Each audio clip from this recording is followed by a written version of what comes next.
Vous écoutez la balado-diffusion de la Sphère. On est très content que vous nous téléchargiez. On vous salue où que vous soyez, si vous êtes dans votre auto, si vous êtes... Je sais qu'il y a des gens qui nous écoutent en s'endormant le soir. Ils nous écoutent pour s'endormir. Quand même, oui. On va ralentir, on va prendre une voix un peu plus douce. C'est ça. On va faire des... Comment ils appellent ça? Des SMR? Ah oui, sur YouTube. Alors, bonjour. Oui. Le son binaural. Là, ils vont peut-être fermer la radio, par contre. Bon, on est bien content de vous savoir là. Dites à vos amis qu'ils peuvent nous télécharger aussi. Et on va vous présenter une émission assez intéressante. On n'est pas du tout dans l'actualité parce qu'il n'y a pas de tremblement de terre sur la côte ouest américaine, mais on prévoit. On est très prévoyant, dans le fond. On vous donne la possibilité de mettre vos données à l'abri.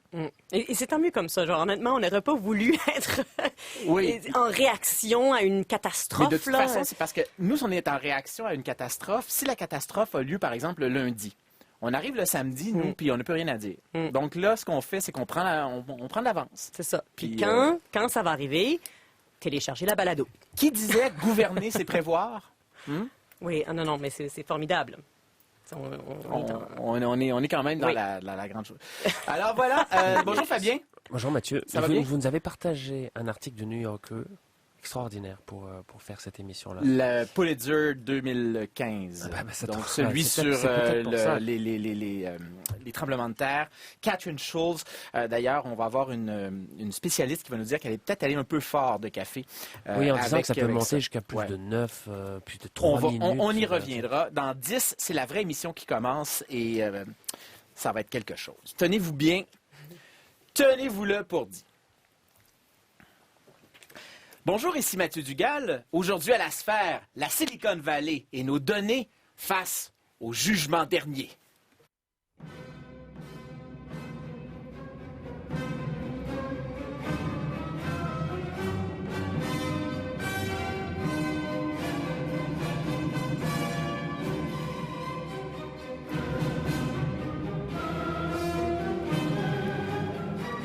Bon, mais là, c'est grave, pas à peu près, là. Non, vraiment, le choix musical... On commence à soir, on fait peur au monde. Ça donne le ton. Bonjour Catherine. Bonjour Mathieu. Bonjour Fabien. Bonjour Mathieu. On vient d'écouter la fin des 7 dernières paroles du Christ. En fait, c'est le tremblement de terre qui symbolise la colère de Dieu face à la mort de son Fils en croix. Et on va aller sur le plancher des vaches aujourd'hui. On ne sera pas dans l'eschatologie. On va être plutôt dans la vraie menace, celle qui pèse sur nos données qui sont de plus en plus dans le nuage. Et le nuage, il est sur Terre.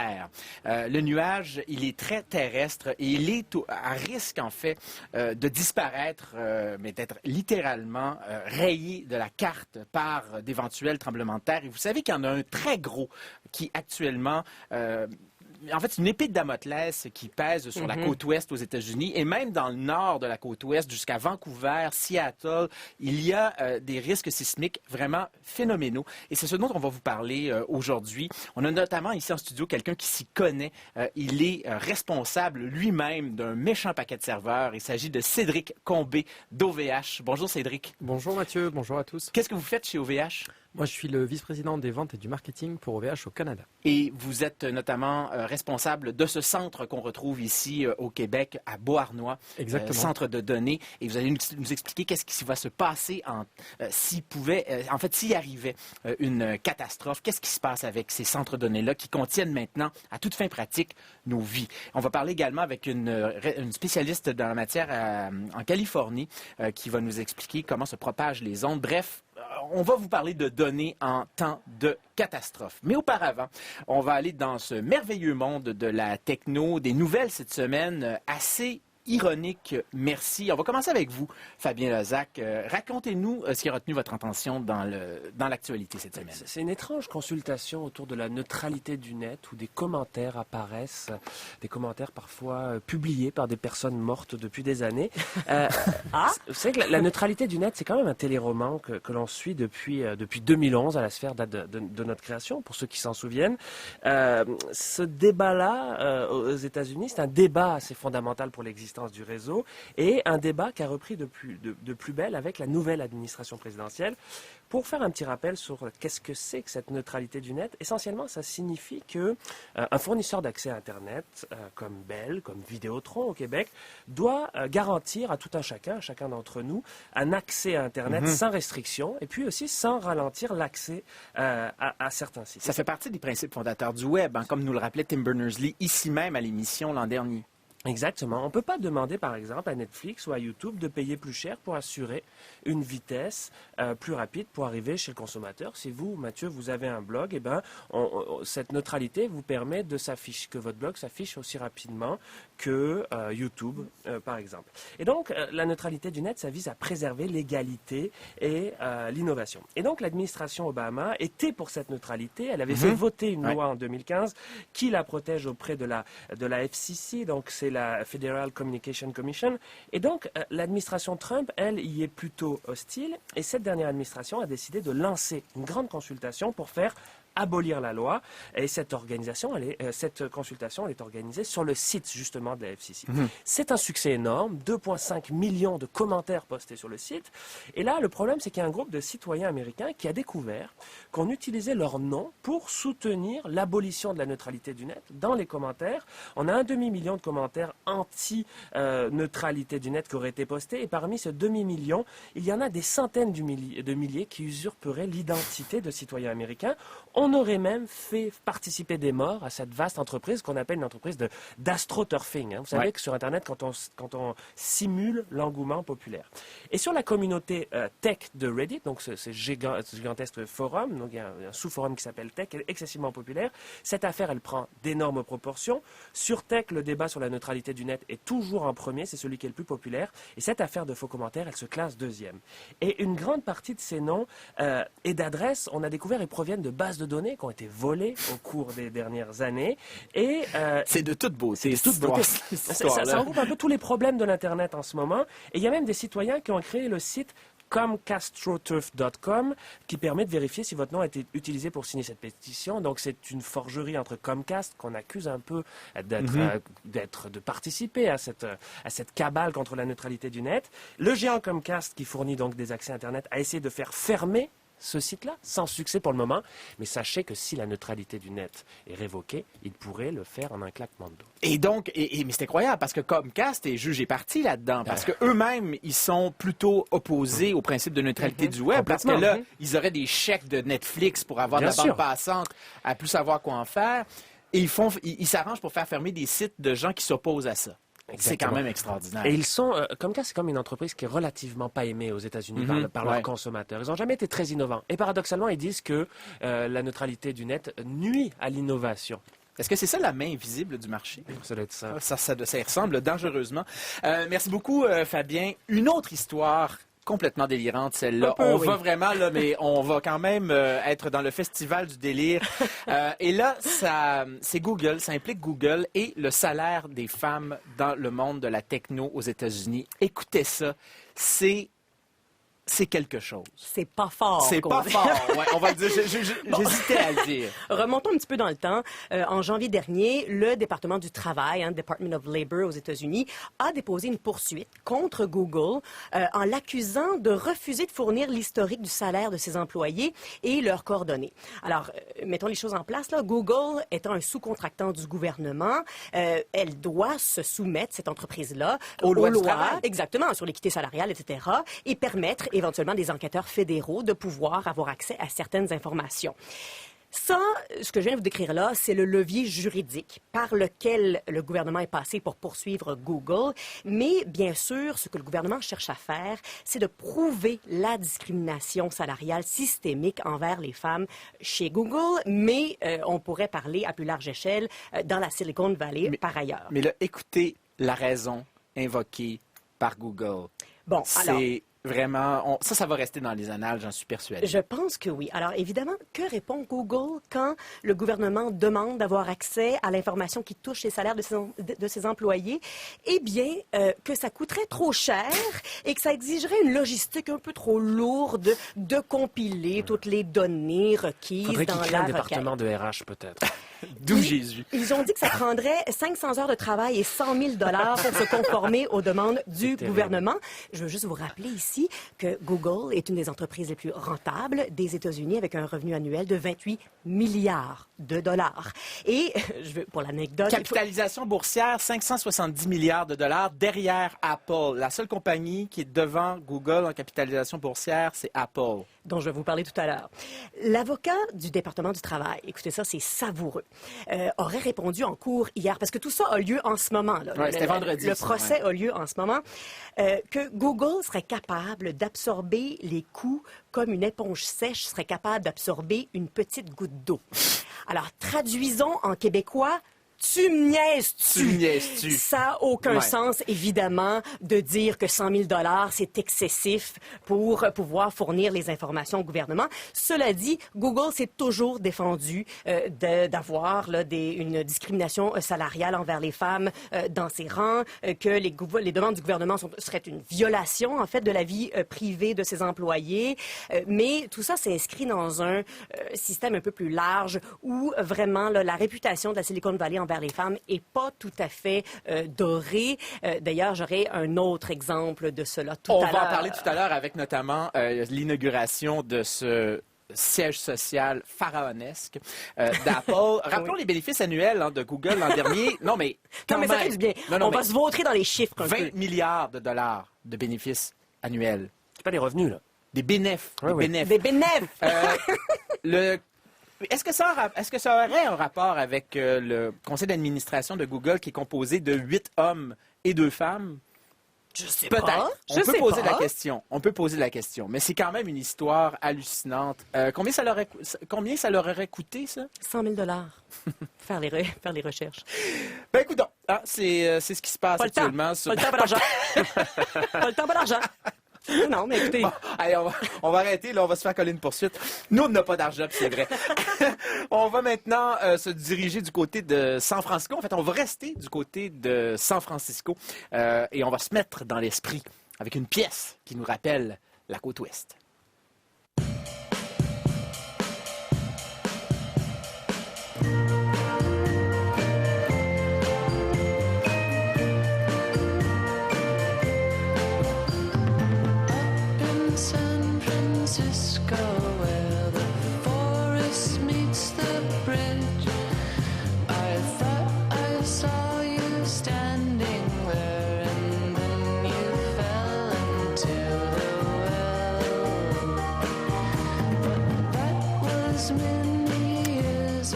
Une chanson qui sent le pot, littéralement. C'est Foxygen avec San Francisco. C'est toujours beau. C'est une belle pièce d'été. Et San Francisco, il s'en passe des choses là-bas. Hein. C'est vraiment l'épicentre de la technologie aux États-Unis. 1,2 million d'emplois en dépendent. C'est vraiment un des centres dans le monde, faut-il le rappeler.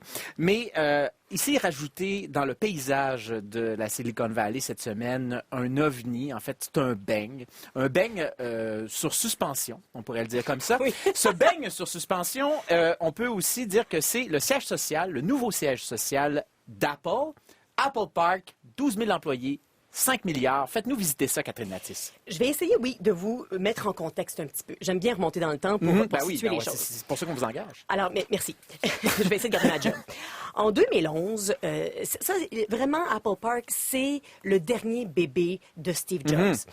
En 2011, Steve Jobs, donc, se présente dans un conseil de ville à Cupertino, donc la ville où se trouve le siège social d'Apple, pour présenter les plans de cette fameuse nouvelle maison mère.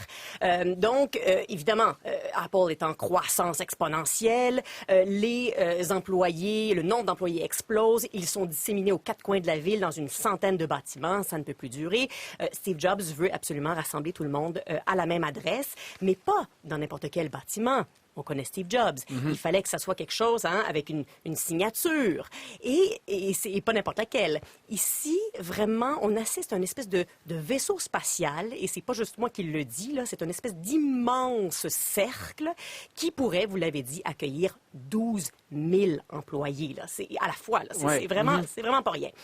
Donc, revenons à ce jour de juin 2011 où Steve Jobs présente ces plans-là à la ville. D'ailleurs, pour la petite histoire, ça sera sa dernière apparition publique. Hein. Il était déjà très malade. Mais voilà, cette maison mère, c'est un peu son legs. C'est ce qu'il voulait, c'est ce qu'il entrevoyait pour Apple dans l'avenir. C'est ce qu'il voulait laisser à cette entreprise-là qu'il a fondée de ses mains. Donc, bref, on se retrouve maintenant, 8 ans plus tard, avec l'inauguration de cet Apple Park, donc, qui a pris ce nom-là avec le temps, qui vient tout juste d'ouvrir et qui se remplit progressivement d'employés, là, à raison de 500 nouveaux employés par semaine là, qui investissent les lieux. Coût de construction, Mathieu? Un petit 5 milliards de dollars. Moi, je vous embrasse des milliards aujourd'hui, là, j'aime ça. Pas confirmé par Apple, cela dit. Hein. Vous avez raison de le dire. Plusieurs sources relatent le même chiffre, cela dit, mais effectivement, Tim Cook n'a pas confirmé le chiffre. Donc, c'est 5 milliards de dollars-là pour construire cette espèce d'immense campus Apple sur 2,8 millions de pieds carrés.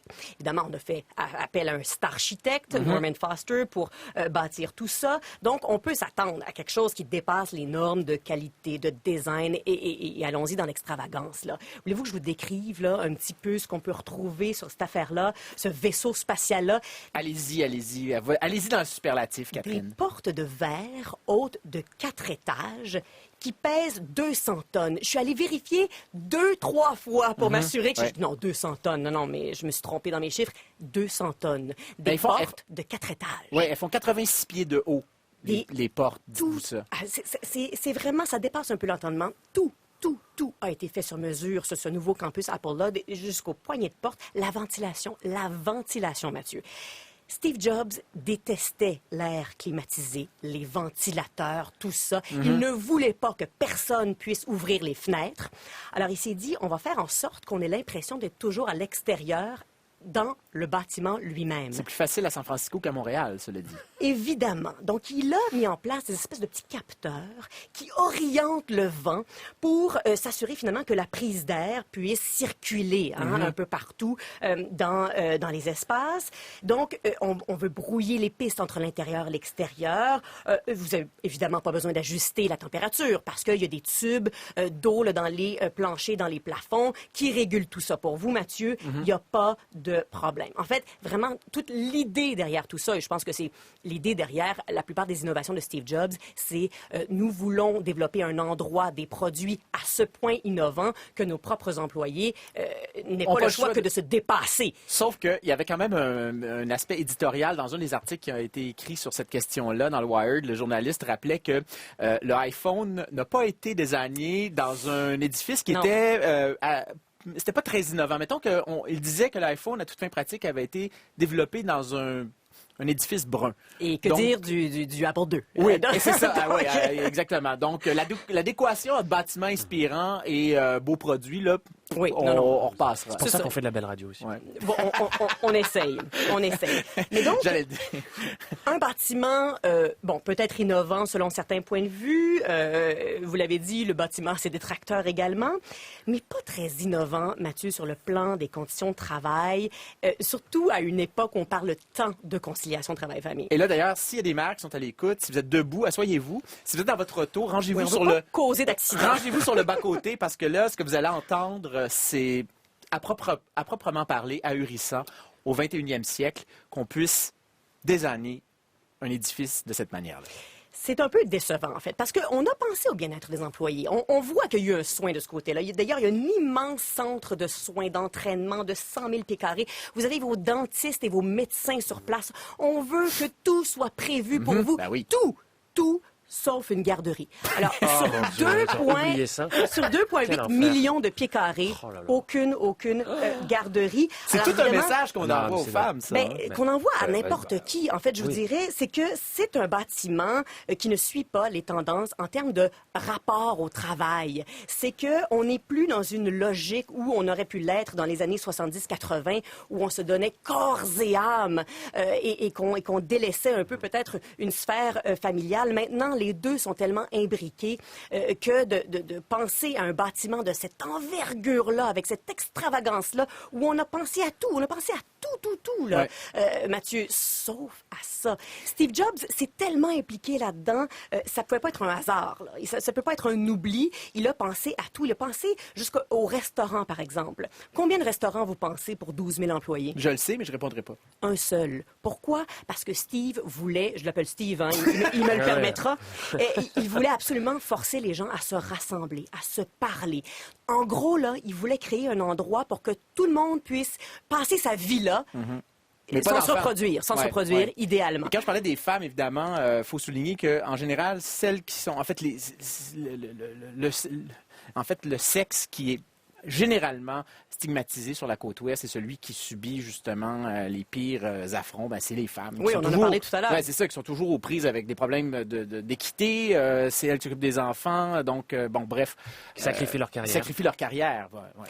Là, évidemment, je voudrais rattacher cet Apple Park à la thématique du jour, la thématique des catastrophes. Parce qu'évidemment que Steve Jobs a pensé à tout ça. Alors, il voulait, comme dans bien des produits Apple, que la forme soit au service de la fonction et favoriser donc les échanges, que ça soit ouvert sur la nature. Et quand je vous dis qu'il a tout choisi, il a même choisi le type d'arbre qui est planté sur la propriété. Donc 9000 arbres plantés, mais pas n'importe lesquels. Ils ont été choisis en fonction d'une raison bien particulière pour qu'ils survivent à une éventuelle catastrophe écologique.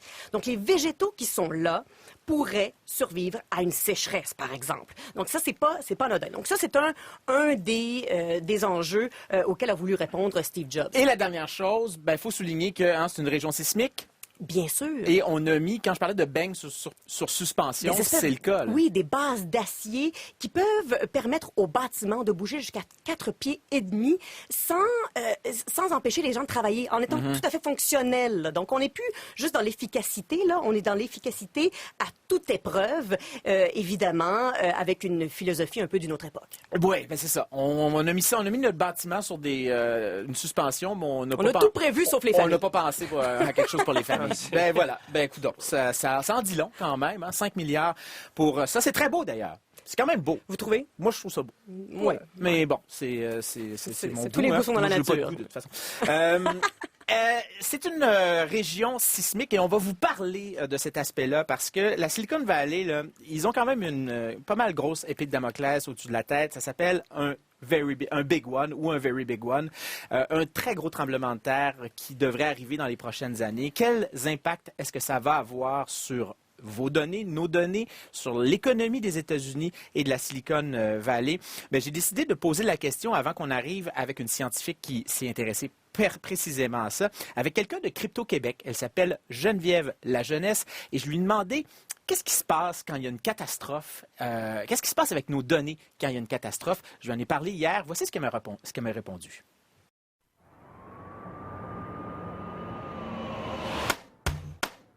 My flow drop like an earthquake, earthquake, earthquake, earthquake, earthquake, earthquake. I make that ass shake, ass shake, ass shake, ass shake, ass shake, ass shake, ass shake. It's time to devastate, devastate, devastate, devastate, devastate, devastate. It'll make the glass break, glass break, glass break, break, break, break, break. Drop like an earthquake. Et même pour les organisations qui sont ici, il peut y avoir des impacts d'une catastrophe qui se vit à l'autre bout du monde. Parce que si les données se trouvent à être emmagasinées sur la côte ouest, ben c'est tout comme si ça arrivait chez vous. Là. À ce moment-là, on n'a pas, on s'en sort pas. Il faut vraiment penser à qu'est-ce qu'on fait avec nos données. Il faut avoir de façon personnelle un inventaire. Si vous utilisez des services comme ceux de Google ou comme ceux de Apple, par exemple, vous allez voir que ces données-là se trouvent dans des zones qui peuvent être névralgiques, qui pourraient être utilisées contre vous si un pirate profitait du chaos pour s'introduire dans ces systèmes-là. Avec les inondations, je pense que les petites et moyennes entreprises l'ont vécu. Quand on n'est pas préparé à des catastrophes, qu'on n'a pas fait de simulation, à savoir comment on va réagir si on nous demande d'évacuer, qu'est-ce qui arrive avec les systèmes de façon physique, qu'est-ce qui arrive avec des logiciels auxquels on doit se connecter, qu'est-ce qui arrive si on utilise, par exemple, un VPN pour se connecter à distance. On se dit, je vais laisser la machine là, puis on va se sauver, évacuer, puis on va se connecter au VPN. Rien n'est moins sûr. Qu'est-ce qui arrive s'il n'y a plus d'électricité à l'endroit où se trouve votre serveur? Qu'est-ce que tu veux dire, par exemple, on va expliquer qu'est-ce que c'est un VPN, là, pour se connecter à distance. Qu'est-ce que c'est là, pour les gens qui ne connaîtraient pas ça? Oui, donc un VPN, c'est un système qu'on va utiliser pour simuler le fait qu'on se trouve sur les lieux de notre emploi de façon large. Donc, c'est un tunnel qui nous permet de nous connecter de façon sécurisée à un ordinateur qui se trouve où on veut être. Donc, exemple, souvent les gens vont en avoir un qui va être situé dans leur bureau. C'est un pont qu'on crée. Pont virtuel, mais s'il n'y a rien au bout du pont, ça ne sert à rien d'essayer de s'engager sur le pont. Sur le pont d'Avignon, on dit danse, sur le pont d'Avignon, on dit danse tous en rond. Donc, ça, c'est quelque chose qui peut être problématique. Il faut vraiment voir tous les systèmes qu'on utilise quotidiennement, qu'est-ce qui pourrait les mettre à mal s'il y avait un désastre, un manque d'électricité, si on n'avait plus le droit pour des raisons légales de se rendre sur un lieu. Exemple, s'il y a une émeute au centre-ville de Montréal près des centres de données, puis que les gens qui travaillent là sont plus autorisés à entrer au travail, qu'est-ce qui arrive? Cette semaine au guichet Vox Pop, commentez les événements survenus à Montréal suite à la victoire du Canadien. Moi, j'ai trouvé ça stupide. Qu'est-ce qu'ils ont fait? Ça joue Sainte-Catherine, tous les vandalismes qu'ils ont fait. C'était dégueulasse de leur part. Au lieu de fêter en joie, c'est qu'il a fallu qu'ils démolissent tout. Une gang de sans-dessin, tous ceux qui ont fait ça. On voudrait dire là, que ce qui est arrivé à Montréal, c'est super épais. Ça prend vraiment du monde de Montréal pour faire ça. Est-ce que vous avez un site de relève? Est-ce que vous avez un plan B où se trouveraient vos données? Est-ce que vous êtes en mesure de travailler sans connexion à réseau à vos trucs? Pendant combien de temps? Donc, c'est juste d'arriver à le réfléchir puis à le visualiser. Il n'y a pas de solution parfaite pour ça, mais ce qu'on sait, c'est que après le 11 septembre, il y avait eu un genre d'évaluation des entreprises américaines à savoir qui était prêt ou pas. Puis c'était quelque chose comme environ 5 des entreprises qui avaient même considéré la possibilité qu'il y ait une catastrophe, puis de voir comment ils s'y prépareraient. Faut pas laisser le fait qu'on a moins d'incidents sismiques sur la côte est nous guider vers un genre de faux sentiment de sécurité. On n'a pas le luxe de la naïveté par rapport à ça. Il y en arrive des catastrophes. On l'a vu avec les inondations, par exemple. Il y a un aspect physique aussi. Par exemple, si il y a une catastrophe, une émeute, un tremblement de terre et il y a des immeubles qui sont laissés plus ou moins sans surveillance pendant une certaine période, ça aussi, c'est une brèche physique pour d'éventuels pirates qui voudraient infiltrer des systèmes. Là. Bien, même que je te dirais que c'est un coup classique pour les gens qui vont faire du test d'intrusion où est-ce qu'on va déclencher l'alarme de feu. Les gens vont se sauver un peu en panique et vont laisser leur poste informatique non verrouillé. Ah ouais? Si on ne l'a pas pratiqué, on peut difficilement reconnaître cette tendance-là. Quand on dit aux gens, c'est le temps de sortir, ça presse, les gens sortent. Si on n'a pas dit, vous devez fermer votre ordinateur, vous devez barrer votre bureau à clé, peu importe, ça ne sera pas fait. Si ça n'a pas été pratiqué, ça va être oublié. Ça doit être pratiqué souvent. Effectivement, c'est un risque très, très, très élevé s'il y a une catastrophe pour ce genre de choses-là. On pense, pour un attaquant éventuel, il va savoir que dans une catastrophe, les ressources sont pas mises à la surveillance habituelle. Donc, c'est un bon moment pour quelqu'un qui pourrait faire du vandalisme virtuel, par exemple, ou voler des données. Parce que là, les choses étant sous alerte, la priorité va être de rétablir la connectivité, d'assurer la continuité des activités normales de l'entreprise et moins sous la surveillance qu'il n'y a pas d'activité anormale. Donc, on pourrait penser que le fameux hameçonnage, là, quand on reçoit des courriels avec des liens sur lesquels il ne faut pas cliquer, dans une situation d'urgence, on a peut-être moins de réflexion, on est plus à vif. Et donc, là, on devient personnellement plus vulnérable. Et donc, si on reçoit, par exemple, un courriel de la sécurité civile qui nous dit « Vous devez absolument cliquer là-dessus parce que là, il faut vous envoyer des documents importants », ça, c'est une fenêtre qui est ouverte également. Là. Oui, puis là, pour un éventuel attaquant, ce qui est intéressant de savoir, c'est qui est en position d'autorité dans une organisation. Donc, qui sont, par exemple, les membres de la direction, qui est la personne qui est responsable de la sécurité, ce genre de choses-là, pour ensuite utiliser ces informations-là puis se faire passer pour la personne. En temps normal, si je vous envoie un SMS en disant la personne ou la sécurité réseau est incapable de vous contacter, mais vous devez absolument cliquer ici pour sécuriser votre compte, jamais vous allez cliquer. Mais Si ça fait 12 heures que l'état d'urgence est déclaré, que vous avez Internet seulement parce que vous êtes sorti de la ville, vous êtes allé dans un fast-food sur le coin d'autoroute, peut-être que votre jugement critique va être moins aiguisé qu'à l'habitude. Peut-être que vous allez être tenté de cliquer.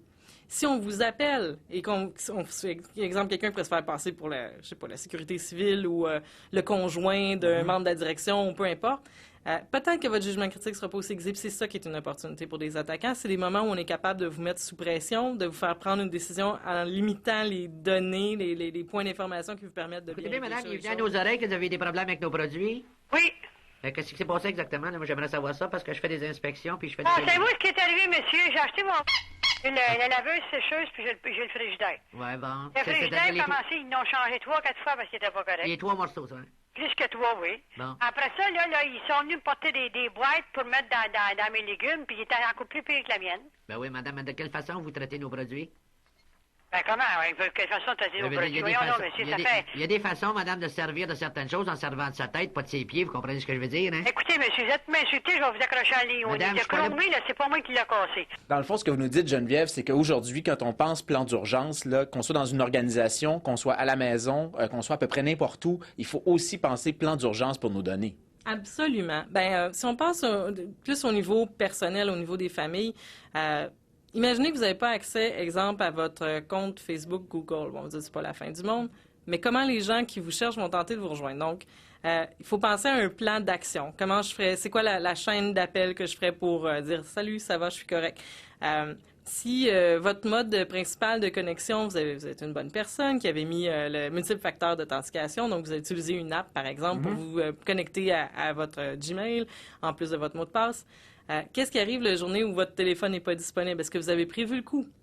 C'est pas bête d'avoir dans sa trousse d'urgence le mot de passe papier qui est possible d'être généré sur la plupart des grands services. Comme ça, si vous vous retrouvez à pas être sur vos propres appareils, vous avez vraiment une situation d'urgence, comme on fait un peu d'ailleurs quand on part en voyage, là, si on peut se parer de cette façon-là, de penser à des plans B pour toutes ces choses-là. De dire qu'est-ce qui arriverait si demain matin, le réseau cellulaire ne fonctionne pas. On l'a vu il y a quelques semaines, il y avait eu des bris au niveau des installations électriques à San Francisco et c'était une des premières choses qui est ressortie. Les gens avaient de la difficulté à utiliser non pas les transports en commun, ce qui était bel et bien un problème, non pas une panne électrique dans leur entreprise, mais le problème, c'est que les gens communiquaient sur leur cellulaire pour s'aviser, ça va, t'es où, est-ce que le métro fonctionne à tel endroit, peu importe. Et le réseau était rapidement surchargé. Donc, quel est votre plan B si le réseau cellulaire tombait, exemple? Et là, on est dans la Silicon Valley. On était dans la Silicon Valley. Là. On n'était pas dans le fond du bois dans une ZEC dans le nord du Québec. Là. Non, donc c'est ça. Donc, pensez à des choses qui ne dépendent pas nécessairement de la technologie. Puis c'est la même chose au niveau des petites entreprises. Si votre bureau devait être évacué, où est-ce que vous vous retrouvez pour travailler? Est-ce que vous avez des appareils portatifs pour le faire? Est-ce que ce genre de choses-là est possible? Peut-être que ça ne l'est pas dans votre organisation. Il faut juste y réfléchir.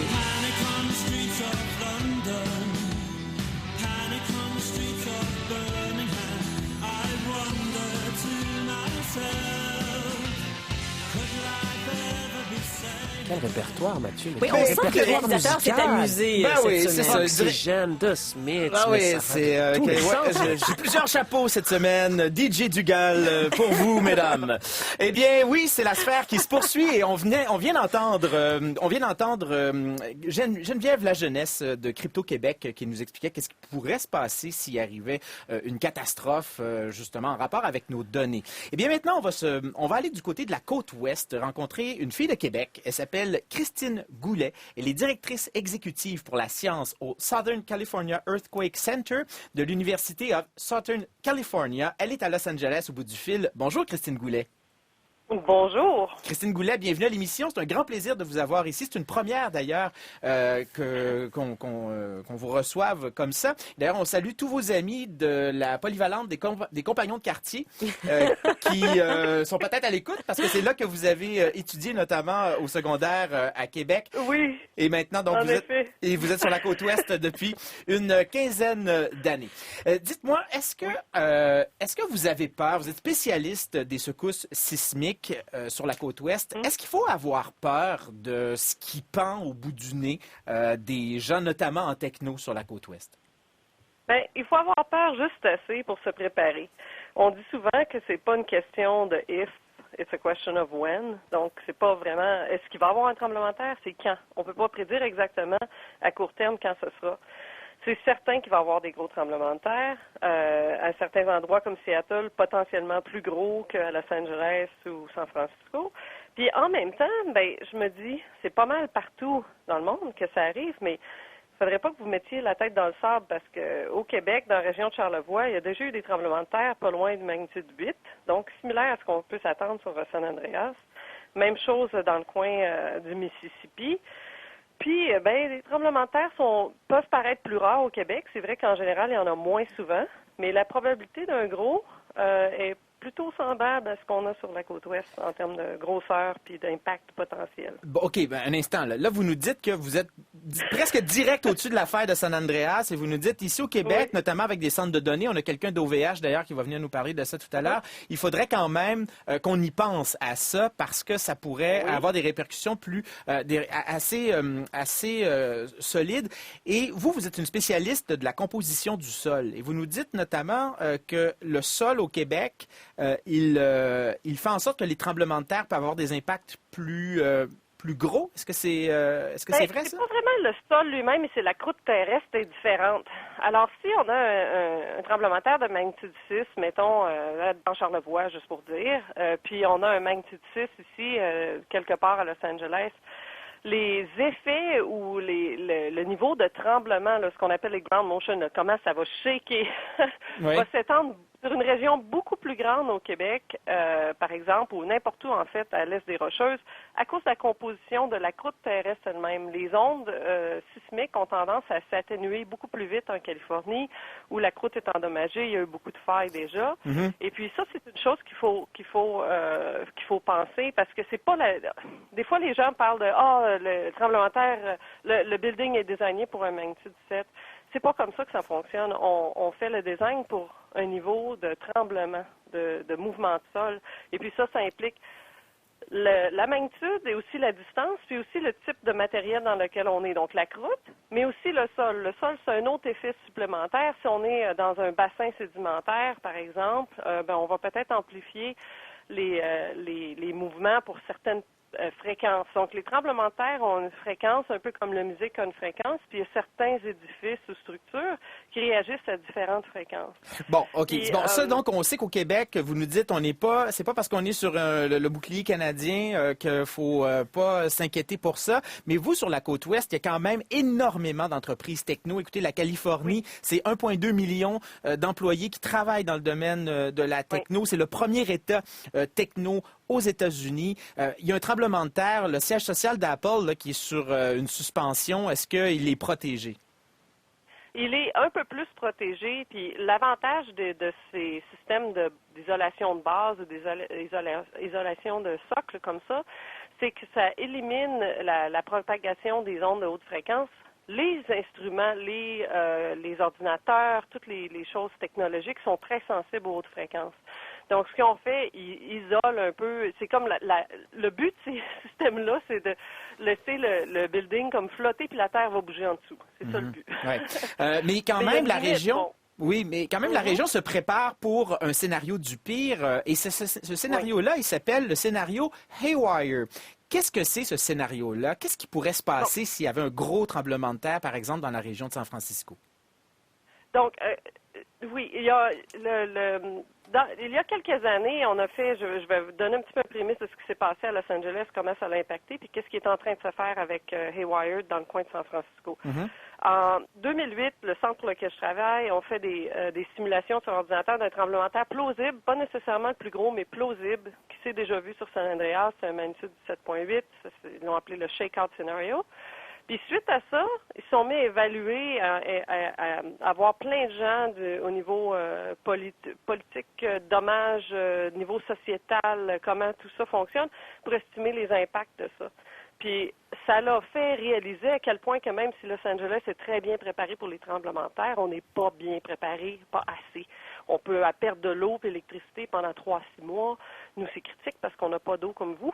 Mm-hmm. Des choses comme ça. Et puis, suite à ça, il y a à peu près 1 an et demi, le maire de Los Angeles a mis une politique là, pour renforcer les structures, les apports en eau et les télécommunications aussi.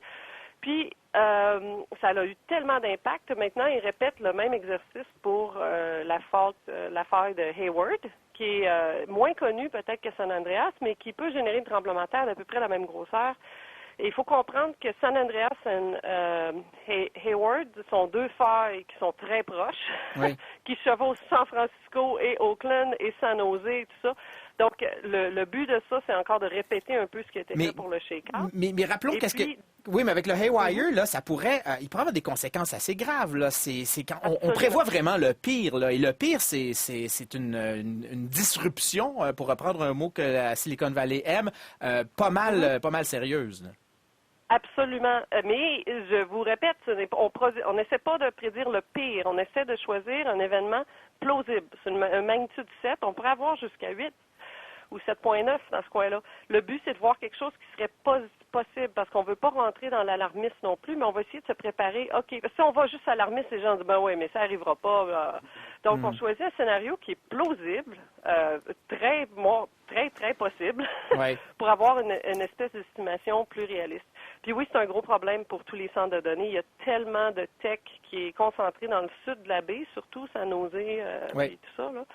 C'est un problème sérieux. Alors, c'est important de penser à distribuer les systèmes. Donc, ce que Apple fait déjà d'isoler leur édifice, c'est une chose, mais ils ne sont pas les seuls. Puis s'ils sont les seuls à être protégés, ben le système lui-même, tous les networks ne seront pas fonctionnels. Ben- Puis il n'y a pas juste ça, il faut que vous pensiez plus loin aussi, c'est tous les employés pourront plus retourner chez eux, les routes vont être brisées.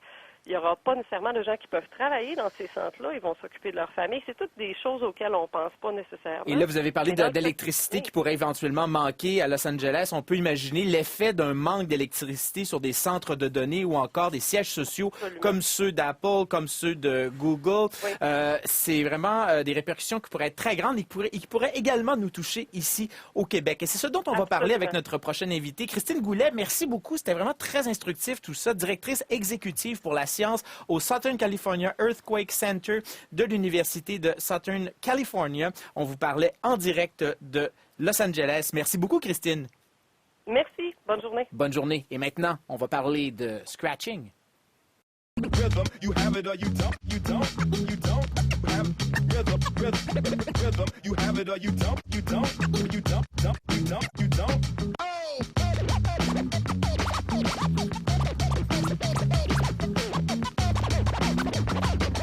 Se joint à nous au Studio 25 à la Sphère, Cédric Combé, il est vice-président Vente et Marketing Canada chez OVH. Bonjour Cédric. Bonjour Mathieu. OVH, c'est des fermes de serveurs, ça. C'est un acteur mondial du cloud. Et on peut effectivement dire que le cloud est basé sur des fermes de serveurs, Mathieu. Oui. Il est où le cloud? Il est où le cloud? Eh bien écoute, en ce qui concerne OVH, il est à 40 km de Montréal, sur la rive sud, dans un endroit qui s'appelle Beauharnois, au bord d'un lac.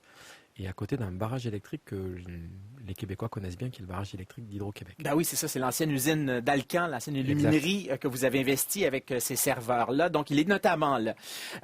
Qu'est-ce qui se passe? On a parlé tout à l'heure de scénario catastrophe, là. Le scratching, c'est à dessein qu'on a parlé de ça parce que les disques durs, on sait, c'est le même principe que pour un disque vinyle. Il y a un bras qui inscrit des données au lieu de lire pour un vinyle. Mais ce bras-là, c'est vraiment fondamental dans est-ce qu'on va garder ou pas nos données s'il arrive une catastrophe. Qu'est-ce qui se passe, par exemple? C'est quoi votre scénario catastrophe chez OVH? Alors écoute, effectivement, on peut comparer ça à un disque vinyle avec un bras, même si aujourd'hui tu as des technologies de disque dur, tu le sais, qui sont plutôt basées sur des composants mémoire. Ouais. On parle de disque SSD, on parle de disque hybride, peu importe, mais la technologie que tu mentionnes de scratching avec des plateaux et des bras qui se promènent entre les différents disques durs, c'est encore, je te dirais, 80% des supports de l'info nuagique dans le monde aujourd'hui, et même. donc de l'info nuagique dans le monde aujourd'hui. Ouais.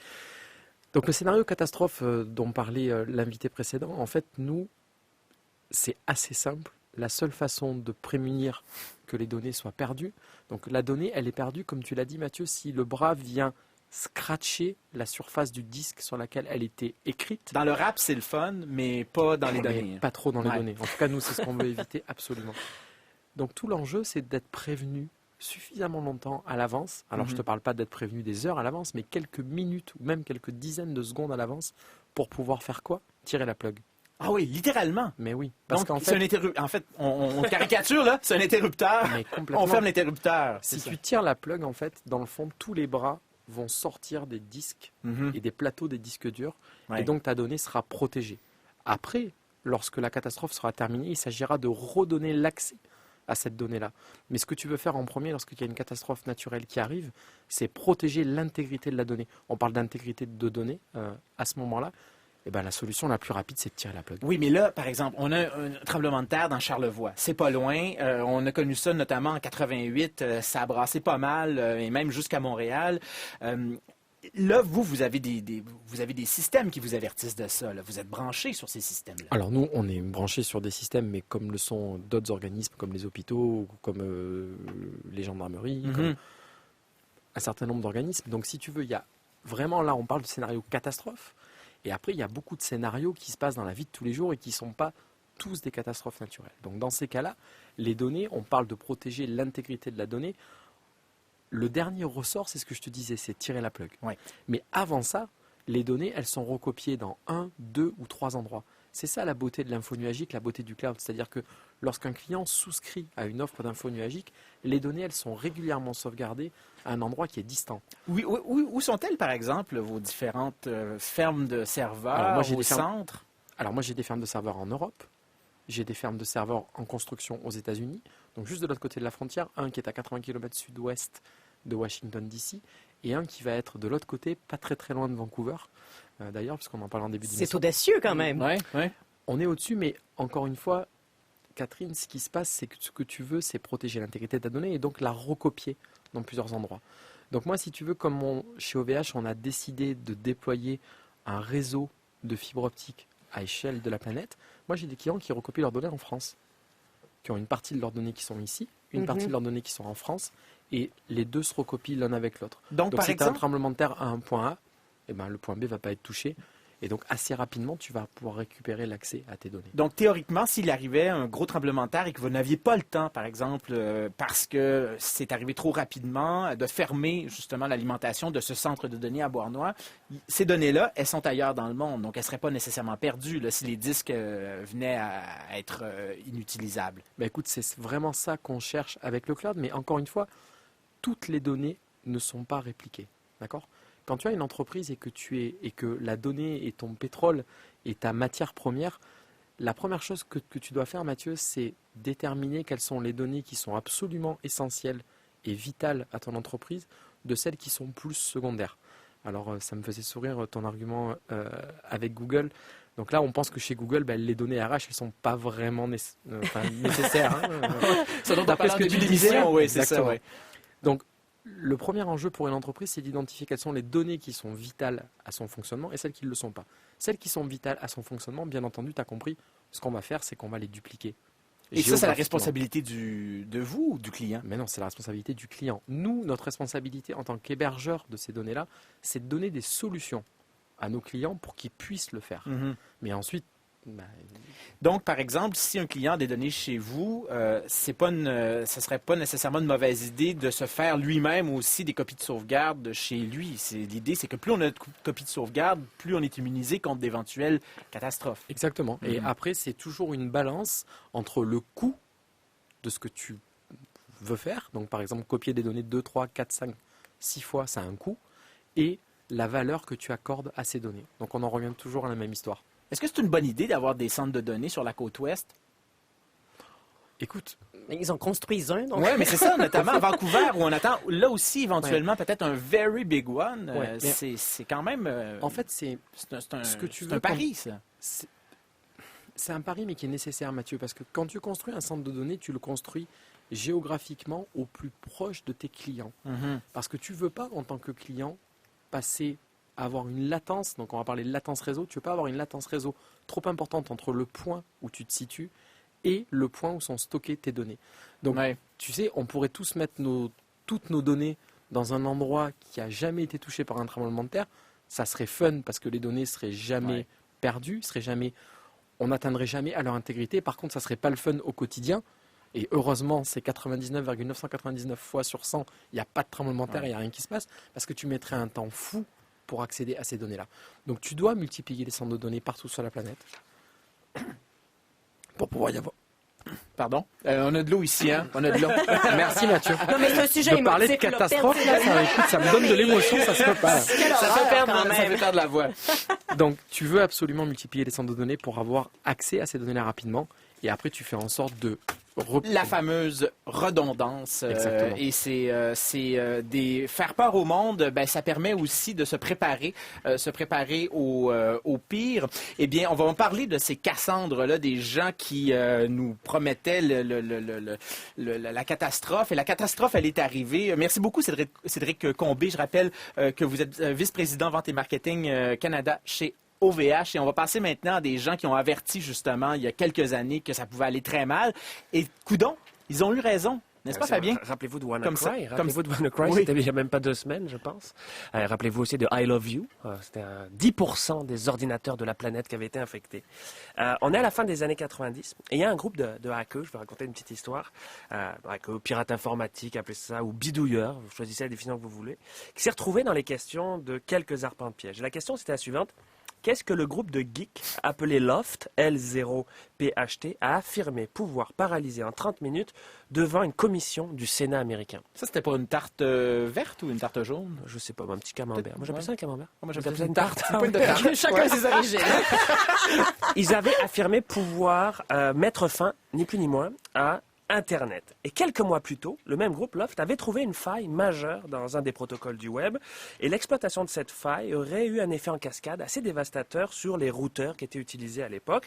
Ça aurait fait une réaction en chaîne qui aurait pu mettre Internet à terre, ça aurait été une véritable catastrophe. Et l'histoire de Loft, c'est une histoire très intéressante parce qu'elle est intimement liée à la démocratisation d'Internet. Elle suit un peu l'histoire d'Internet. C'est une bande de geeks de la région de Boston qui se rencontrent début des années 90 sur les babillards informatiques. C'est le moment où Internet devient de plus en plus populaire, donc plus accessible. On a des navigateurs grand public qui apparaissent. Le premier grand, c'est Mosaic en 93, qui... Souvenir ému. Hein, Qui a précédé Netscape. Qui va devenir Netscape juste après, puis Internet Explorer qu'on détestait tous. Et donc cet accès grand public, ça va ouvrir une boîte de Pandore de la sécurité informatique. Chaque nouveau portail, chaque nouveau logiciel va devenir une petite porte d'entrée pour les internautes mal intentionnés. Et eux, les membres de Loft, ils se retrouvent après le travail dans un local qu'ils louent en revendant des machines qu'ils ont réparées. C'est le stéréotype de l'appartement du geek. Il y a des ordinateurs, des câbles, des jeux d'arcade, des boîtes de pizza sur le sol. Et là, ils se retrouvent tous les soirs et ils vont s'adonner à un passe-temps, leur passe-temps favori. Ils vont exploiter les failles des logiciels grand public, pénétrer les systèmes. Et ils se décrivent un peu comme des pirates grey hat, chapeau gris. Ni vraiment bons, ni vraiment mauvais. Ils sont dans une zone grise, ils ont leur propre éthique. Ils rentrent dans les systèmes, mais ils disent c'est pour mieux exposer les failles au grand jour. Et qu'est-ce qu'ils font? Ils diffusent ces informations sur leur site qui va devenir une référence, qui va être loft.com. Et ils ont une victime sacrificielle qu'ils aiment humilier véritablement. Et c'est le géant Microsoft. Ils vont arriver à pirater la protection par mot de passe de Microsoft. Et ils vont aussi exploiter la suite réseautique back-office. Je ne sais pas si vous vous rappelez, c'était une suite... Cédric doit s'en souvenir. C'était une suite qui permettait de contrôler les ordinateurs à l'intérieur d'une institution, d'une organisation. Et ils ont créé un petit programme qui répondait au doux nom de back orifice, humour geek si c'est devant Internet, pour hacker cette chose. Non, en 98, donc, quand ils témoignent au Sénat, la commission leur demande « Mais pourquoi vous ne contactez pas directement les compagnies pour dévoiler leurs failles ?» Et là, ils ont une réponse, ils disent « Elles ne veulent pas entendre ce qu'on a à leur dire. Ces compagnies-là, elles n'ont aucune volonté de changer leur façon de faire parce que de toute façon, ces failles, ça leur coûte rien. Elles sont dans une logique du patch and pray. On rafistole et on prie. On continue à vendre. Patch and pray, j'adore ça. On continue à développer, à vendre nos logiciels. Et si un système est piraté, le fardeau, ça incombera aux consommateurs. Rappelez-vous que Sony s'est fait pirater. Ils n'ont véritablement eu aucun problème par rapport à ça.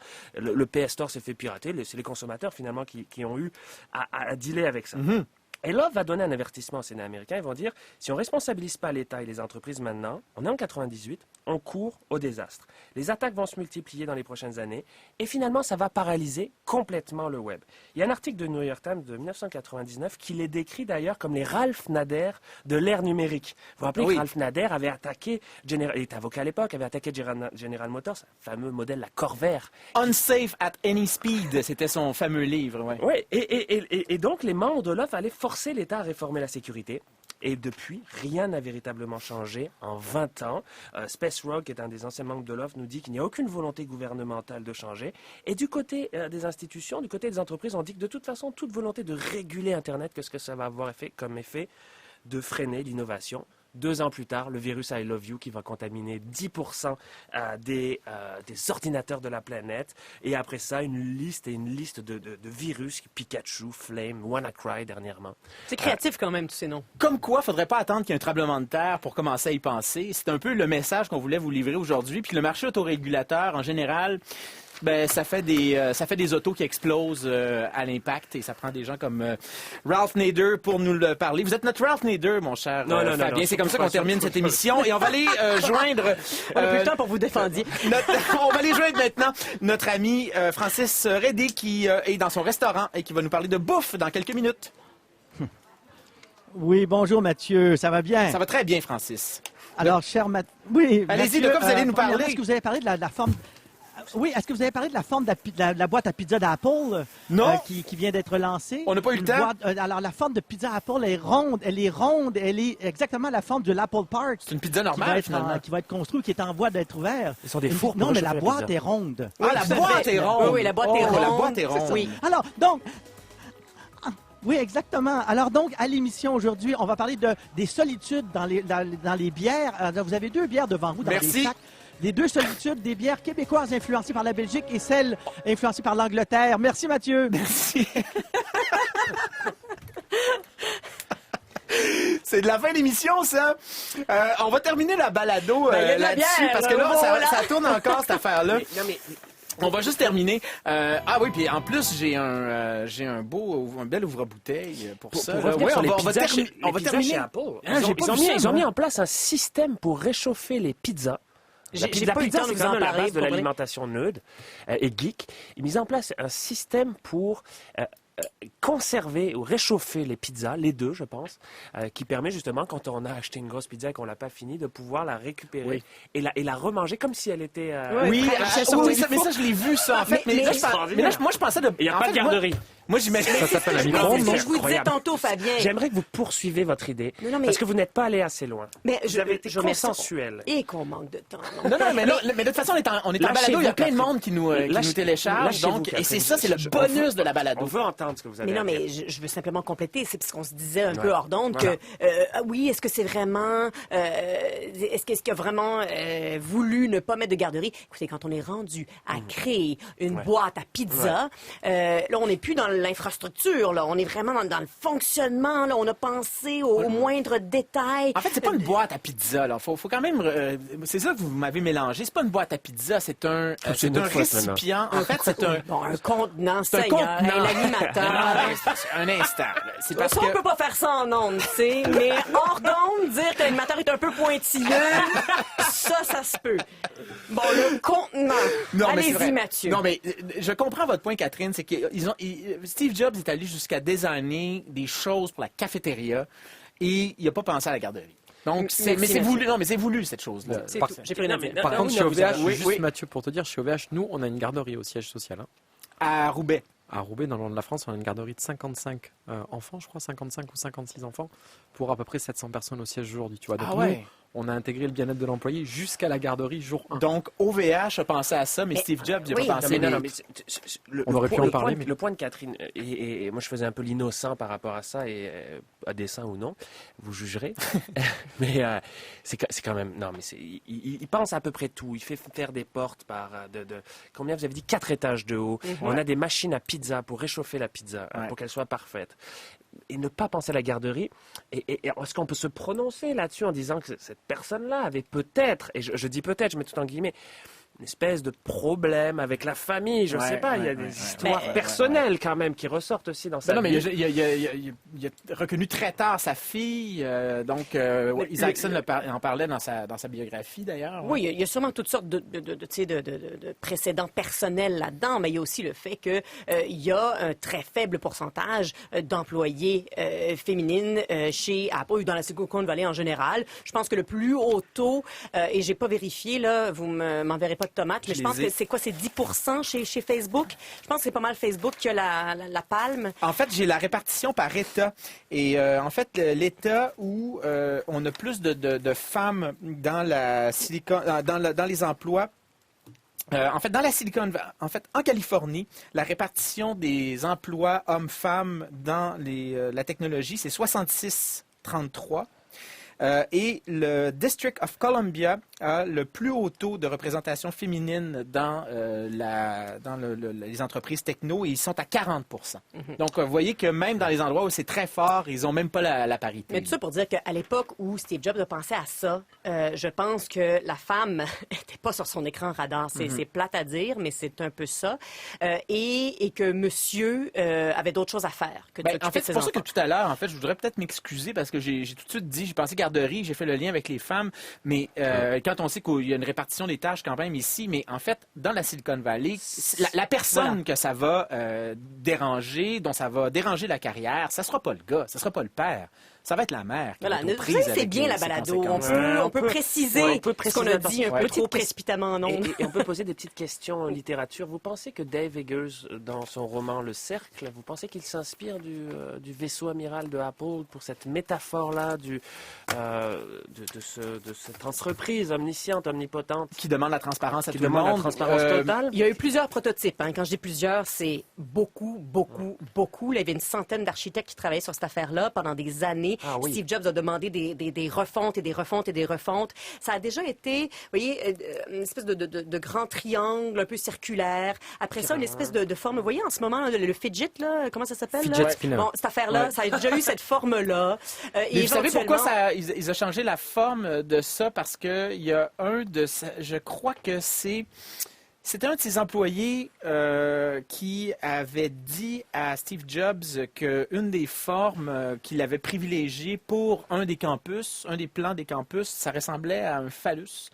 Et donc, il n'a pas été capable de s'enlever cette image-là de la tête. Et il a dit à l'architecte, regarde, tu me scrapes-moi tout ça. Là. Mais Sir Norman Foster, puis c'est avec reprend ceux à qui au on doit les concombres, notamment à Londres, qui sont phalliques. Oui, très contesté. En fait, on a beaucoup contesté cette chose-là. Bref, merci beaucoup. Allez-vous les ouvrir, Catherine. les bières, Mathieu? Mais non, mais je veux vous les laisser. Avec votre Moi, je ne bois pas. Je trouve qu'il est bouteille, tôt là. un peu. Là. Il est 2 heures l'après-midi. Ouais, là, ça non. dépend à quelle heure on télécharge la balado. Fabien, je vous en donne une.